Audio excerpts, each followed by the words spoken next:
Hello and welcome back to another video. Today's video I am going to be talking about the books that I plan on reading for August, which, if you didn't know, is Women in Translation Month. It's a month that is dedicated to reading women authors who are in translation, and of course the interpretation of women is open. The month is more to just highlight writers who are typically forgotten or left out in the publication of translated literature. There are far more men that are translated than there are women, and of course within that, looking at it intersectionally, there's even greater alternative gender identifications that are completely left out and very difficult to find. So the month is a great way for people in the bookish world to come together to talk about women in translation and to talk about books that might otherwise go under the radar.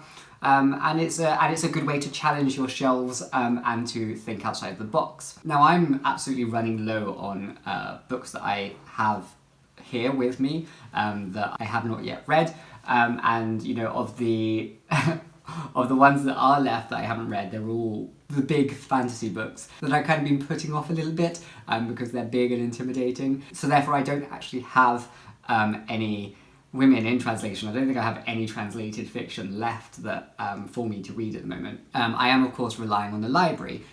So today I went down into town with the sole purpose of going to the library and to find some women in translation there. I did also buy a book from a shop to treat myself, a woman in translation. You'll see that at the end of this list. But the first 4 books that I've got are library books. And I highly suggest actually taking the opportunity, if you can, if it's safe, and if you have a library available, to go to the library and to browse through the sections and to find women in translation. It's a very humbling experience, especially when you're going into it with this mindset of like you're looking for this one particular thing, because obviously there's ways of kind of looking on library catalogues for books that you might be interested in, which I also did. So one of the books that I've got here is one that I knew that I wanted to get beforehand, and I knew that the library had it because I checked the catalogue. But the library in Lund specifically had very few books that I've heard of and wanted to read, so I kind of went to the library quite blind. Therefore, when I was searching through the shelves and stuff, it really makes you think about your own personal prejudices that go into when you're looking for books. Because you're looking for women in translation, okay? So first of all, you're making assumptions about somebody's foreignness or somebody's sense of not speaking English based on their name. But of course that is not indicative of their not speaking English. There are so many names. There are Japanese names, there's Eastern European names, there's Indian names, there's Middle Eastern names, all these names that, you know, exist within English-speaking countries also, because it looks slightly out of your kind of white bubble. You sure it might be foreign, and it's not, kind of, you know, reminds you of your privilege and your position in the world. There are also going to be names that are familiar to you, that might be white European and stuff, that are also in translation. So it's very difficult to make assumptions about somebody's writing language based on their name alone. You're also making assumptions about their gender based on their name. Lots of writers who are in translation come from countries where we may not be as familiar with the naming systems or the names that they have, and therefore it's a lot more difficult to know the gender of the name. Therefore, your perception of gender is completely blind. You have to find author bios within the books, or you have to kind of look for clues, like in the translator's notes or in the foreword, as to the gender of the author. It really takes time to find the books that fit into the sort of women in translation theme. And then second of all, it really highlights just how few there are. Because for me, there was minimal choice. And you know, and maybe half of the books that were women in translation I'd either read or I didn't fancy reading. So I think, you know, as an exercise in kind of reminding yourself of your privilege and reminding yourself of your sort of sense of being in the world and sense of foreignness and what translation means, this is like the perfect opportunity to challenge that and to, you know, really open your eyes to the field that is out there. So with that in mind, I'm going to show you the 4 books that I found at the library and why they took my fancy, and then I'll show you the book that I bought afterwards. The first book I have got is Ru by Kim Thúy, translated by Sheila Fischman. Translated from the French. This is a Vietnamese / Quebecois novel, I believe, in which it follows a Vietnamese character as she experiences harrowing trauma during her time, and as a young girl she moves to Quebec, and whilst there she kind of finds a sense of community, but then as she grows up and into adulthood, her past comes back and she has to once again deal with the trauma that she kind of experienced as a child, and she has to deal with the reality of what it means to be other. It sounds very touching. I've heard of Kim Thúy, but I've never actually read any of her work before, and I don't think I've ever actually read a Vietnamese novel either. So it's going to be an interesting experience. Obviously I am drawn to East Asia in literature, so then kind of pushing that down and going to Southeast Asia is a great opportunity for me to experience like a new setting and a new place. I have been to and learnt about some of the horrors that have happened in like Cambodia and Thailand, and I'm kind of mentally preparing myself to experience this novel with the Vietnamese perspective of this time. So the next book that I have is Other Lives by Iman Humaydan, and it's translated by Michelle Hartman. It's translated from Arabic, and this is a Lebanese novel. It follows a girl as she moves around from Beirut to Australia, and I think some African countries also, and then back to Beirut. And within each place, and living this sort of like kind of nomadic, but it is not, I don't feel like it's by choice, lifestyle in which she has to pick up and she has to recollect herself, and she has to make a new life in a new place. She has to live with this sense of having other lives and leaving other lives scattered around. And it's quite funny actually, because the theme of this book is something that a friend and I were talking about very recently. My friend is Indian, and she grew up in Dubai, and then she did all of her higher education in UK, where I know her from, and now she's back living in India, and she has a little sense of fragmentation with her identity, and having grown up in different places and experiencing different things, kind of not quite knowing where her settled self is. And whilst I grew up all in the UK, I have since kind of been travelling and living abroad in various different places, and ever since I left my parents' house, I haven't lived in like the same room for more than a year.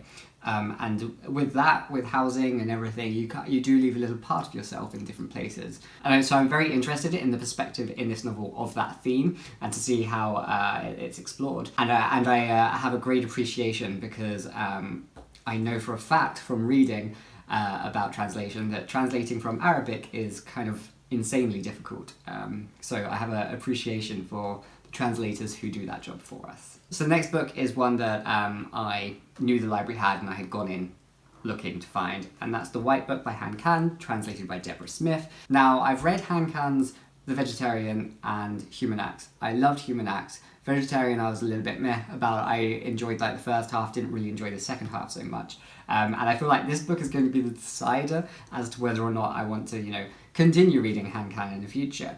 Although I feel like maybe that's a bit of a risk, because I know for a fact that this book is slightly different. It's a book I think about like motherhood, or at least there's part of it is to do with sort of womanhood and motherhood, but it's all kind of little vignettes and little fragments of story being told through the colour white. So it's like an analysis of the colour white in how it kind of reflects the human spirit, and how Han Can understands people through this colour. At least that's the impression I got. I think it's one of those ones that is a little bit vague when you actually first read about it. I've purposely kind of not listened to too many people reviewing it. In fact, I don't think I've actually heard anyone review it. I think I've avoided it because it's like one of the ones I want to go in with a little bit of a clear mind. So we shall see how I find it, but I am looking forward to it. So then the next book that I have is The Book of Disappearance by Ibtisam Azem. This is also translated from Arabic by Sinan and Antoon. Now this book is set in Israel, and what happens is that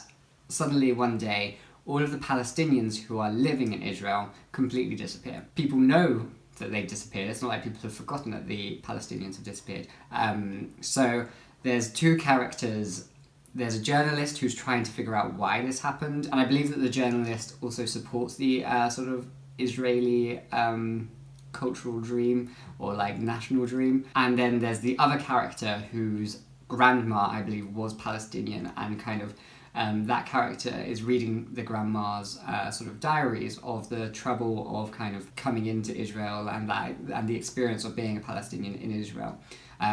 So then I think the characters sort of like interlink at one point. It's very hard to kind of talk about these books before you've actually read them, but I am very interested by this. I think the subject matter is interesting, and I'm intrigued as to the way it's been presented. and I look forward to kind of seeing how it's then developed. Obviously it's a very pregnant topic with so many sort of like thoughts and voices that are constantly going around the world about the Israel-Palestine conflict. I think it might be like quite a powerful read to have this perspective, but we shall see how it goes when I finished it. And then finally, the book that I bought, I just went into the bookshop to admire the David Mitchell Utopian Avenue, which I can't afford to buy because it's so freaking expensive. And in this bookshop, they do actually have like a few shelves for Scandinavian authors.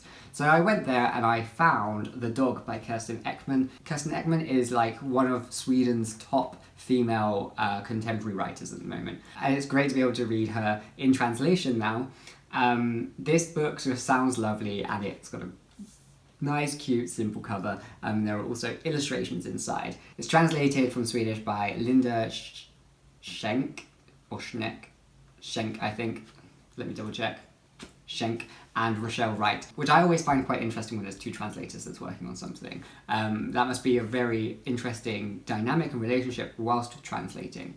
The book itself is about a stray dog that was orphaned when it was a puppy, and it grew up kind of half wild in the forest, and the dog is like dealing with having to keep away from like the fox and the rest of the natural environment around him. And then I think the dog meets a hunter and they form a relationship, and it's about trust and it's about friendship, and I think it's told from the dog's perspective, which could be very cute. And whilst I'm not a dog person, I'm more a cat person, I do always appreciate these kind of books that are told from animal perspectives. And the book has promised me that it's like a beautiful and touching meditation on humans' relationship with nature and with animals, which is something that I'm here for, and you'll see me talking about in my next video that I'm going to upload.